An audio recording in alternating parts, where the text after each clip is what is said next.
বারবার সাবধান করেছিলাম, টেজার এনএফটি উইড্রল বন্ধ করে দিয়েছে। গত 7 দিন ধরে এখনো পর্যন্ত উইড্রল হয়নি। আর কয়েকদিনের মধ্যে হয়তো প্লে স্টোরেও দেখা যাবে। কিছু ব্যক্তি হয়তো এখনো ভাবছে টেজার এনএফটির টাকা আমি পেয়ে যাব। আমাদের এখানে তো টেজার এনএফটির টাকা পাওয়ার জন্য কালী পুজো পর্যন্ত হয়ে গেছে।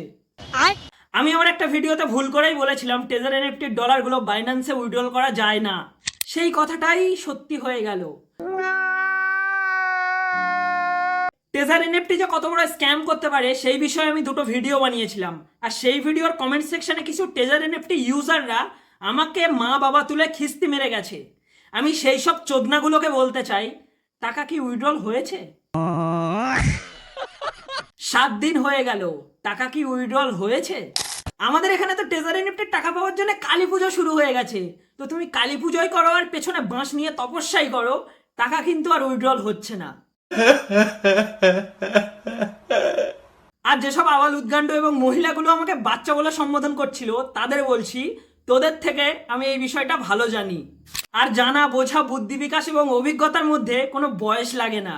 क्या बात है सर, क्या बात है सर। আর যারা ভাবছো টেজার এনএফটি বন্ধ হয়ে গেলে আমার কি, আমি তো আমার প্রফিট করে নিয়েছি, তাদের বলে দিই ওটা কিন্তু ব্ল্যাক মানি। আর ব্ল্যাক মানি যদি অ্যাকাউন্টে উইথড্রল এবং ডিপোজিট হয়, তোমার অ্যাকাউন্টও সিজ হয়ে যেতে পারে এবং পুলিশ তোমার বাড়িও আসতে পারে। হ্যাঁ, যারা কম টাকা উইথড্রল করেছে তাদের অতটা ভয় নেই, কিন্তু যারা হিউজ পরিমাণে উইথড্রল করেছে তাদের খবর কিন্তু একটু হলেও খারাপ আছে। এ বিষয়ে তোমাদের একটা উদাহরণ দিচ্ছি। আমি যখন প্রথম ইউটিউব পেমেন্ট পাই তখন আমি নিজেই জানতাম না যে আমার অ্যাকাউন্টটা মাইনর আছে। আমার স্কুল অ্যাকাউন্ট ছিল।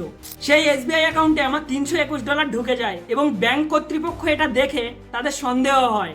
131টারও বেশি স্ট্রাইক আমার ব্যাংক অ্যাকাউন্টে দেওয়া হয়। আমি যখন টাকা তুলতে যাই তখন ব্যাংক ম্যানেজার আমাকে ডেকে পাঠায়। ব্যাংক ম্যানেজার তখন আমার অ্যাকাউন্ট দেখে থানায় খবর দেয়, কারণ একটা স্কুল স্টুডেন্টের অ্যাকাউন্টে ডলার ঢোকায়, তাদের সন্দেহ তো অবশ্যই হবে। কিন্তু তাদের দুজনকে যখন আমি প্রমাণ দিই যে আমি সৎ পথে ইউটিউব থেকে আর্ন করি, তখনই কিন্তু আমার অ্যাকাউন্টটা মাইনর থেকে মেজার করা হয় এবং আমার এসবিআই অ্যাকাউন্টে 130টার মতো হোল্ড অ্যান্ড স্ট্রাইক পড়েছিল, সেটা তুলে নেওয়া হয়। তো মোরাল অফ দ্য স্টোরি কি বুঝলে, যে টেজার এনএফটি থেকে যারা হিউজ পরিমাণে আর্ন করেছে তাদেরও কিন্তু বিপদ আছে।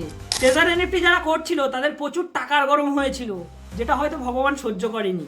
আর কয়েকদিন পর থেকে টেজার এনএফটির বড় বড় মাথাদের তুমি আর দেখতে পাবে না। যারা এখনো পর্যন্ত টেজার এনএফটি নিয়ে ভাইতাড়ি গল্প দিচ্ছে না, তাদের কয়েকদিন পর থেকে আর খুঁজেই পাওয়া যাবে না। ছি ছি ছি ছি ছি, আমি কোথায় তোমার ভালো বাল ভালো চান। টেজার এনএফটি খুব তাড়াতাড়ি মার্কেট থেকে উধাও হতে চলেছে। এখন কিন্তু উইথড্রলের লোভ দেখাবে এবং ডিপোজিটের জন্য বড় বড় অফার দেবে। বাংলা একটা প্রবাদ আছে জানো তো, লোভে পাপ আর পাপে মৃত্যু।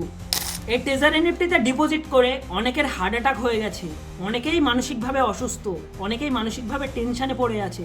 অনেক টাকা, আমাদের বাড়ির পাশে একজনের 6 লাখ টাকার মতো ফেঁসে গেছে, একজনের 5 লাখ টাকার মতো ফেঁসে গেছে। গত 7-8 দিন ধরে এদের ডলার উইথড্রল হচ্ছে না। ভাবো মানসিক পরিস্থিতি কেমন এদের।